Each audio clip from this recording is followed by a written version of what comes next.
Welcome to another deep dive. Today, we're digging into a special report that's just packed with powerful insights. This isn't just, another topic. It's really an invitation to shift how we think about health completely.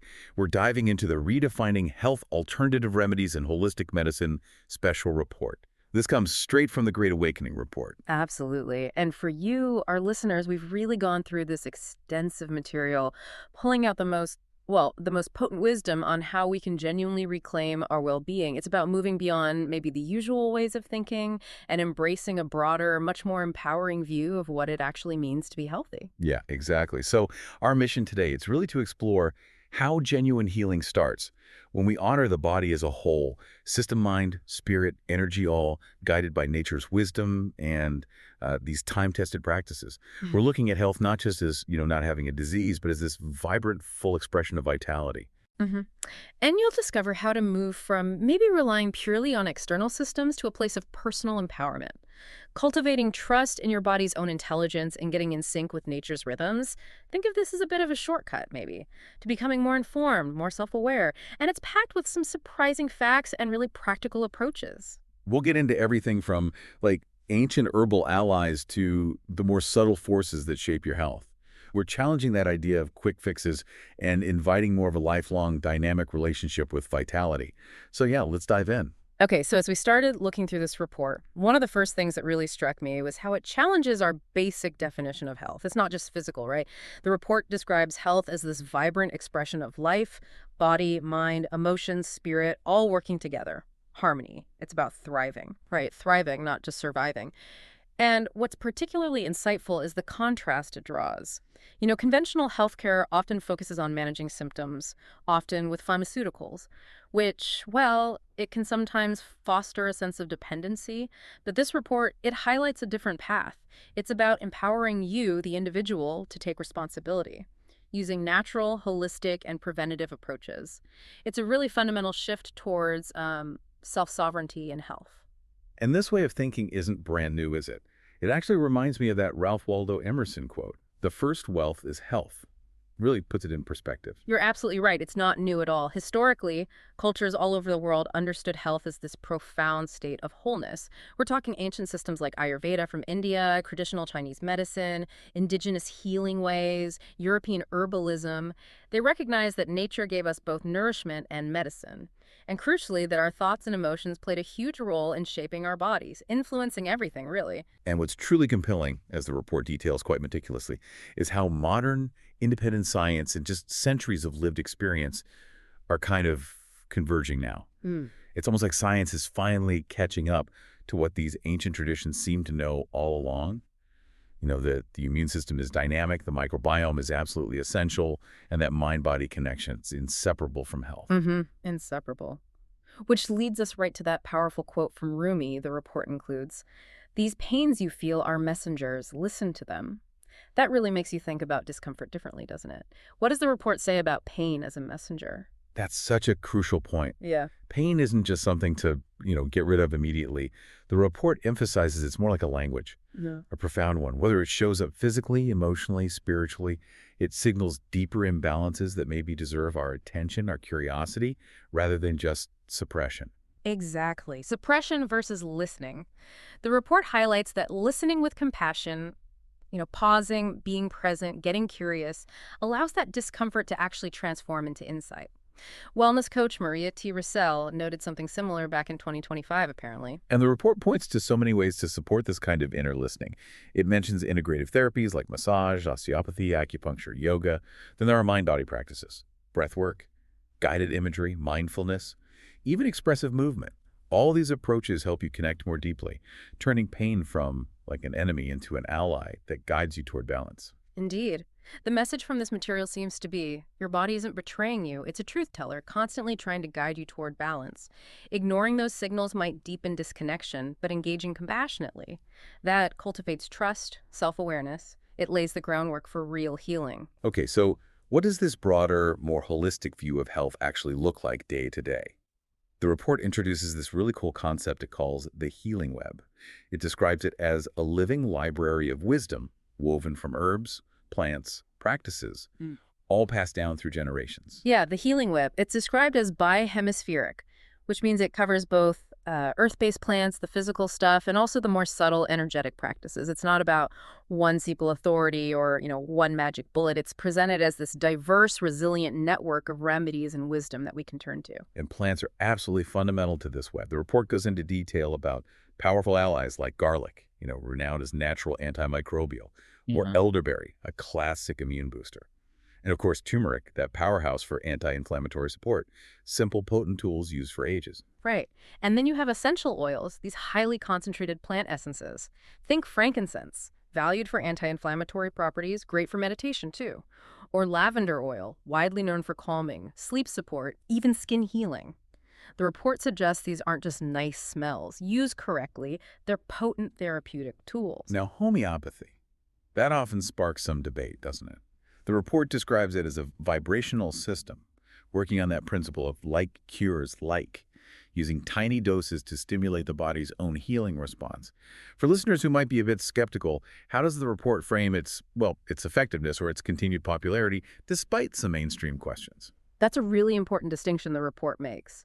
While yes, mainstream medicine often questions the mechanisms, the report points out that homeopathy remains incredibly popular worldwide. Think parts of Europe, India, South America. It emphasizes that homeopathy focuses on individual symptom patterns, not just generic diagnoses. The aim is to help the body restore balance on multiple levels, physical, emotional, energetic, rather than just suppressing symptoms. That's the key difference highlighted. Makes sense. And the healing web also draws from these ancient giants, like Ayurveda from India. That system seeks to balance individual energies, the doshas, using diet, herbs, yoga. And similarly, Taoist medicine from China works with yin-yang, balancing opposing forces, and qi, life force, through practices like acupuncture and qigong. Both emphasize prevention and aligning with nature. And profoundly, the report details indigenous and shamanic practices. These often view illness as a kind of disconnection from spirit, nature, or community. So healing there often involves ceremony, plant medicine, energy work, song. It's a truly holistic approach that really resonates with that idea of interconnectedness. Yeah, the report even touches on things like medical intuition and energy healing, like Reiki, where imbalances can sometimes be perceived energetically before they even show up physically. Right. Now, shifting gears slightly to immunity, the report urges us to rethink that common warfare metaphor, fighting infections. It suggests that maybe viruses and microbes aren't just enemies. They're actually an integral part of Earth's living fabric. So from this perspective, true immune strength is more about resilience, adaptation, balance, cultivating a system that recognizes, integrates, and harmonizes with its environment. Okay, so practically speaking, what does that look like? How do we build that kind of resilience? Well, the report really highlights nurturing your microbiome. Those trillions of bacteria, fungi, viruses living mostly in your gut. It stresses diverse, fiber-rich plant foods, fermented foods. Food truly is presented as medicine, just like Hippocrates said, right? It's like information for your immune system. Exactly, information. And lifestyle is the blueprint. Deep restorative sleep, gentle, consistent movement, stress regulation, things like meditation, breath work, even regular exposure to nature's microbes, like getting your hands dirty in the garden. These are all presented as essential for resilience. Plus, the report points to powerful natural allies like adaptogens ashwagandha, for instance, for stress resilience, and things like elderberry for direct immune support. And we shouldn't overlook energetic and spiritual immunity either. The report emphasizes that your thoughts, your emotions, your community connections, they all play vital roles in your resilience. It points to concepts like Greg Braden's work on heart-brain coherence. When your heart and brain rhythms sync up, creates a powerful positive effect on health. The immune system, it suggests, doesn't just stop at the skin. It extends outwards. This next part of the report really, it resonated with me. It addresses something so deeply human, how we face those huge challenges like cancer or chronic illness. It introduces this powerful idea. Fear can act as a profound inhibitor to healing. True healing often begins where that fear is transcended. It really makes you consider the whole emotional landscape of illness. It absolutely does. The report frames illness not just as, bad luck, but as a potential initiation, a teacher, Yeah. an awakening even, and invites us to question our environment, our lifestyle, our spiritual alignment. It encourages that shift from fear towards awareness and curiosity, transforming pain from a curse into a messenger leading towards insight.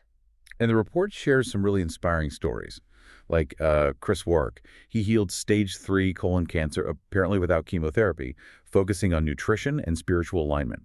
It also highlights Dr. Kelly Turner's Radical Remission Project, documenting thousands of cases of spontaneous healing through profound lifestyle shifts. It offers hope, shows the body's incredible capacity. Yes, those stories are powerful. The report also does detailed research and testimonials regarding compounds like ivermectin and fenbendazole in the context of cancer. Now, it raises the point that these are often not pursued within mainstream research, partly perhaps because they are existing compounds, not easily monetized or patented. This is presented as a systemic challenge the report wants readers to be aware of. It's included as information to prompt your own research and discernment, replacing fear with informed choice, and remembering that healing paths can extend beyond what the pharmaceutical industry might primarily offer. Right, it's about being informed. So how do we take all this knowledge and make it practical? The report helps you build what it calls your natural medicine cabinet, like a return to the healer's shelf our ancestors might have had. Yeah, it breaks it down quite nicely. Think foundational things, antimicrobials like garlic, raw honey, soothing agents like aloe vera, versatile staples like apple cider vinegar, and then targeted supports. Essential oils like lavender for calming, immune boosters like propolis, even homeopathic options the report mentions for symptom relief, like oscillococcinum for flu symptoms. It's really about empowering your daily care with accessible, multi-purpose allies. That makes sense. And finally, our living environments. They're highlighted as medicine, too. The report actually calls our homes either slow poisons or steady medicines. Powerful stuff. We need to reclaim our homes as healing spaces, because where we live, it's like an extension of our biology, deeply impacting our health. Indeed. Think about clean water filtering out chlorine, fluoride, PFAS, those persistent forever chemicals. Pure air, maybe using HEPA filters, getting some air purifying houseplants, toxin-free homes, choosing organic fabrics, using glass for food storage instead of plastics, opting for eco-friendly cleaners, even reducing EMF exposure from Wi-Fi and phones, maybe just turning off the Wi-Fi at night. Every conscious choice, the report emphasizes, contributes not just to your health, but to the planet's vitality, too. Wow, what an incredible journey through this report. This deep dive into redefining health, alternative remedies, and holistic medicine really shows us that health is, well, it's a continuous choice. It's inviting us to walk in sovereignty, really, and become our own healers. And remember, you don't need to do everything all at once. Healing, as the report reminds us, it's a rhythm, not a race. Start with one conscious shift, maybe cleaner water, maybe aiming for better rest, exploring one simple herb, or even just taking a few conscious breaths during the day. One choice opens the door to another, and soon enough, that web of healing starts weaving itself through your life, and maybe even beyond. So, as we wrap up this special report analysis, and consider this, health isn't simply the absence of illness. It's the palpable presence of vitality, of clarity, of deep connection. To consciously choose health, in this really broad sense, is to choose life fully, sovereignly, and in alignment with the intelligence of creation itself. So the question becomes, what conscious step will you take this week to deepen that relationship with your own vitality?